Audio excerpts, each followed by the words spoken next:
हमारे सिस्टम में ओवरऑल जो एक रिसाइकलिंग का आपको जैसे मॉडर्न वेस्ट मैनेजमेंट सिस्टम बताता है कि आप 3 आवर्स पर बेस करता है रीयूज, रिड्यूस एंड रिसाइकल। तो ये आप मॉडर्न वेस्ट मैनेजमेंट सिस्टम को तब आप एफिशिएंटली और सक्सेसफुली चला सकेंगे जब आप इन 3 कंसेप्ट्स को फॉलो करेंगे। जो लर्निंग है ये लर्निंग यहाँ पर ख़त्म नहीं होती। इससे हम जॉब्स क्रिएट करें, हम अपनी इन्वायरमेंट को बेटर करें, हम जितना भी गार्बेज है उसको रिड्यूस करें, हम कम्युनिटीज़ को मोबिलाइज करें और जितने भी स्टेक होल्डर्स हैं उनको एक रिस्पॉन्सिबल सिटीजन बना रहे हैं।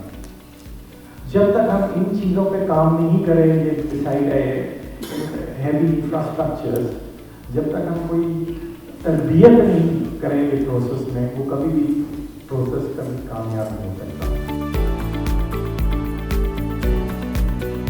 इसी तरह के हमने 2-3 प्रोग्राम किए हैं पिछले 2-3 साल के अंदर, और हमने जो भी हमने उस वक्त तक जो सीखा था वो लोगों के साथ शेयर किया। लेकिन चूँकि हम इंटेंड करते हैं कि हम इस प्रोजेक्ट से फर्दर और लर्निंग को कंटिन्यूटी लोगों के साथ शेयर करें ताकि उससे इस्तेफादा हासिल करके और इस प्रोजेक्ट को या इस मॉडल को और जगह रेप्लिकेट करें या अडैप्ट करें।